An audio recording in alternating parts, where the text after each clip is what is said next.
इनमें मशीन मंगवाई गई है, अंदर गुप्त लॉकर्स है, ऐसा कुछ भी नहीं है। पेपर्स आपके सामने है, पंचनामा आपके सामने है। आईटी के अधिकारियों ने बहुत कोऑपरेट किया है, हमें हरास नहीं किया है, लेकिन उनकी रेट 2 दिन पहले ही खत्म हो गई थी, परसों ही। उसके बाद भी वो मेरे घर पे बने रहे, मेरे बेगमो आवास में भी बने रहे, मेरे पटना आवास को छोड़ दिया गया, लेकिन ये दोनों आवास में बने रहे। और पूरी रेड कंडक्ट होने के बाद उनको शाम में ऊपर से ऑर्डर आए तो वो चले गए। जिस तरीके से रेड कंडक्ट हुआ, मैंने वारंट को देखते हुए कोऑपरेट किया, हमारे पूरे परिवारजन ने कोऑपरेट किया और रेड कंडक्ट करने के लिए उनको खुली छूट दी गई। मेरे आवास में 1-2 जगह उन लोग ने दीवार को तोड़ा। अब वो दीवार बनाएगा कौन मेरे घर का, वो मुझे जानकारी नहीं है, लेकिन वहां पे भी कुछ नहीं मिला। मैं इसलिए आप लोग के बीच में आया हूं ताकि आप लोग के भी मन में बहुत सारे सवाल 2 दिन से चल रहे होंगे। मैं एक एक करके सबका सवाल का जवाब दे दूंगा, चाहे आप लोग 1 घंटा बैठाइए या 2 घंटा बैठाइए, क्योंकि हमारा परिवार शुरू से सार्वजनिक जीवन जिया है और जनता के बीच में और पत्रकारों को सम्मान देते हुए राजनीतिक जीवन का निर्वहन किया हम लोग। तो इसीलिए मैं आया हूं, क्योंकि इतने ज्यादा स्पेकुलेशंस किए जा रहे थे। मेरी आय बता दी गई कि इनकम टैक्स क्या है, अधिकारियों द्वारा ये सूचना मिली है कि अनूप सिंह की प्रतिदिन की कमाई 1 करोड़ रुपया। ऐसा तो किसी इनकम टैक्स के अधिकारी ने पंचनामा में नहीं दिया और ना ही किसी इनकम टैक्स के अधिकारी ने ब्रीफिंग दिया। लेकिन पता नहीं अखबारों ने ऐसा क्यों छापा, उससे कहीं ना कहीं मुझे चोट जरूर लगी, मेरे छवि को नुकसान जरूर हुआ। आगे बस इतना विनती करूंगा आप सभी भाई बंधुओं से कि किसी के बारे में भी छापना आपका हक बनता है, आपका वो राइट है, लेकिन अगर कोई जानकारी आपको मिलती है तो कृपया करके उस आदमी से आप पूछ लें कि आपके बारे में जो जानकारी मिली है वो सही है या गलत है, और उसका भी बयान आप लगाएं। बिना अगले व्यक्ति का बयान लगाए हुए आप कोई खबर बना देते हैं। आज उस खबर के अनुसार 35 साल का पॉलिटिकल कैरियर, अगर इलेक्टेड पॉलिटिकल कैरियर देखें तो 30 साल का मेरे पिता का, 50 साल उनके राजनीतिक जीवन और करीबन 20 साल मेरे राजनीतिक जीवन का हो गया।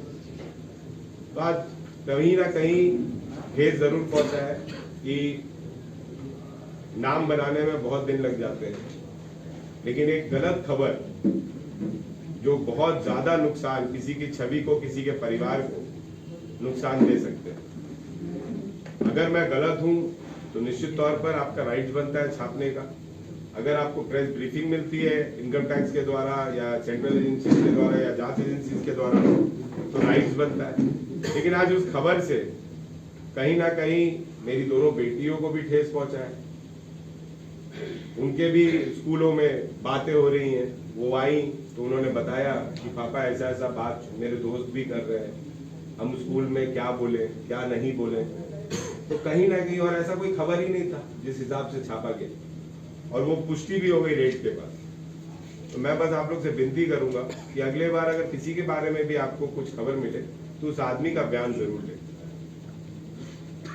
अब आगे जाके जब इतना बड़ा आदमी मुझे घोषित कर दिया गया है तो मैं आयकर विभाग से निवेदन करूंगा कि मेरी सुरक्षा और मेरे बेटियों की सुरक्षा, मेरे बेटे का सुरक्षा, मेरी वाइफ का सुरक्षा का भी वो ध्यान रखें, क्योंकि कल को नक्सल अटैक हो सकता है।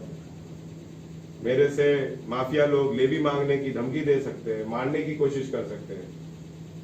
मेरे बेटी, मेरे बच्चे स्कूल जाते हैं, उन पे खतरा मंडरा सकता है। मेरी वाइफ अपने लाइफ का निर्माण करती है, उस पर खतरा बन सकता है, क्योंकि इनकम टैक्स के किसी अधिकारी ने ये नहीं बोला, लेकिन एक मीडिया हाउस ने ये छापा, और उस मीडिया हाउस के छापने से मैं 365 करोड़ रुपया कमाने वाला 1 साल में व्यक्ति हूं।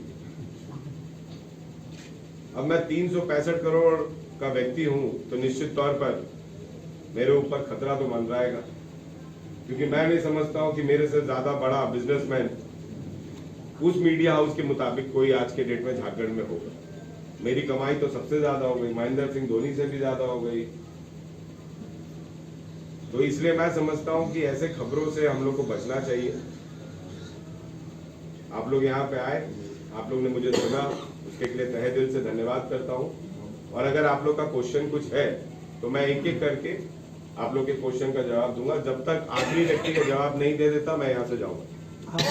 यहाँ पे जो पैसा मिला, 500 के 182 नोट्स मिले, 200 के 1 नोट मिला और 100 के 2 नोट्स मिले।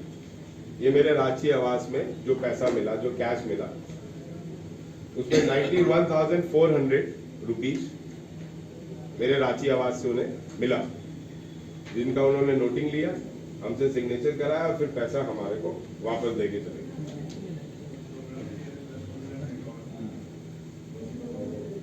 उसके बाद उन्होंने जो मैंने नॉमिनेशंस में जो जमीन दिए डिक्लेयर किए थे, चाहे वो मेरा हो, चाहे वो मेरी माँ का हो, चाहे वो मेरे पिता के द्वारा दिया गया हो, उसमें उन्होंने पूछा कि क्या क्या ये आपकी जमीन है। तो मैंने बोला ऑलरेडी मैंने नॉमिनेशन में दिखाया हुआ है, आप पता कर सकते हैं। उसका डिटेल है।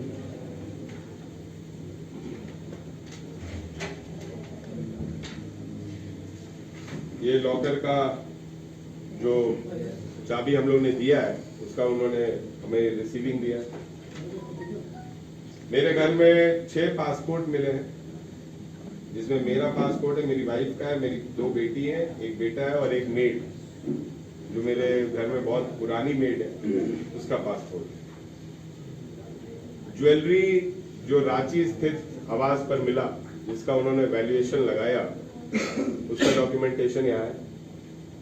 और डॉक्यूमेंटेशन के आधार पर 9,91,000 का सोना और 96,000 रुपीज का चांदी, टोटल मिला के 10,84,422 रुपीज का इनकम टैक्स के द्वारा ये वैल्यूएशन लगाया गया है, जिसका वैल्यूअर कुलदीप सन्स यहाँ के हैं एक शायद, उन्होंने किया है। अपना वैल्यूएशन शीट भी वो लगा के देके गए। अब ये तमाम चीजें थी जो मुझे आपको दिखानी थी, क्योंकि बहुत सारे स्पेकुलेशंस हो रहे थे